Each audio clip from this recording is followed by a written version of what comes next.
Hi everyone, it's lovely to be here. Yes, I'm Clayton Sinclair and I'm a voice and performance coach. And a lot of the joy that I've had over the last 25 years or so of doing it is that helping people to realise the potential that we as human beings have with our voices. People don't realise that the human instrument is the most versatile of all creatures. And we can modulate it in many, many ways. We can copy animals, we can copy instruments, and other human beings as well. So the fundamental thing for most people, their voice is a bit like an electric guitar that has never ever been plugged into the amplifier. So it can be just a simple voice that you might like your voice because it's a bit scratchy like that, you know. It's not very, very realised. Or it might be stuck in a pitch level, it's a bit dull or breathy like that. Oh, you might have a high pitch, you see, and some people do, and they think, well, this is my natural voice, and am I stuck with it? Well, the answer is you're not. All things are changeable. As Brad spoke about the expressions and how you improve your photographs, you can obviously change your voice. And I did. My mother and father came from the Midlands of England. When were you here? My mother's been worried sick, where you been? And I grew up with a voice similar to that. Then coming to growing up in Australia, g'day mate, how are you, mate, alright? Yeah, bloody beauty, mate, alright? So the voice was back in the throat and picked up the intonation of both of those various dialects. So the teaching that I do, firstly, the number one thing is getting to know this incredible instrument we have, which is powered, we're a string, wind's a string instrument, so the motive power is by the breath. And so if you don't have breath to start with, you have what's called you can get old people's voice very soon, can't you? Right? You've ever seen old ladies and old men sound like that? Because they've got no breath, you see, love. And others in their 90s have got powerful voices, and you say, how is it possible? It's because what's happening is that the diaphragm, which is this lovely muscle here, is able to support a column of air which rises up the windpipe, pushes against the vocal cords and gives it a nice firm continued sound. So and that sound for most people comes to the mouth. Interestingly enough, we have the motive power as the breath, the note is formed here on the cord, and then where is it amplified? In the head, right? And the head is this incredible amplifier which has lots of hard and soft materials in it. If I had a guitar here, I'd be showing you the hole in the guitar and the wood, and as you played it, brum, brum, you'd have a lovely resonant sound.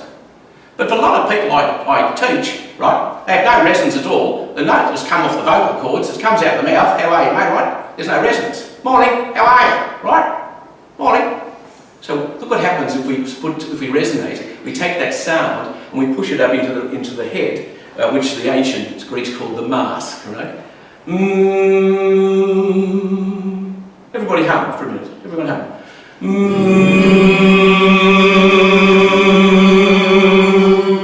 Now look what happens. Morning, morning, morning. What happened to morning, morning, good morning. One of the pleasures I have, I teach a lot of doctors, psychiatrists and others, about bedside manner. And you imagine a doctor who's in the hospital and someone has been rushed in and the poor devil has tried to take their life. And you're a doctor that's going to meet this person and try to find a contact, some type of feeling to them. So that the voice you've got, what if you've got one of those, what seems to be the trouble, mate? That's not going to cut it with someone like that, is it? So that lovely sound in the voice, that must have been a terrible trauma for you. Can I get you a cup of tea? That might work a lot better.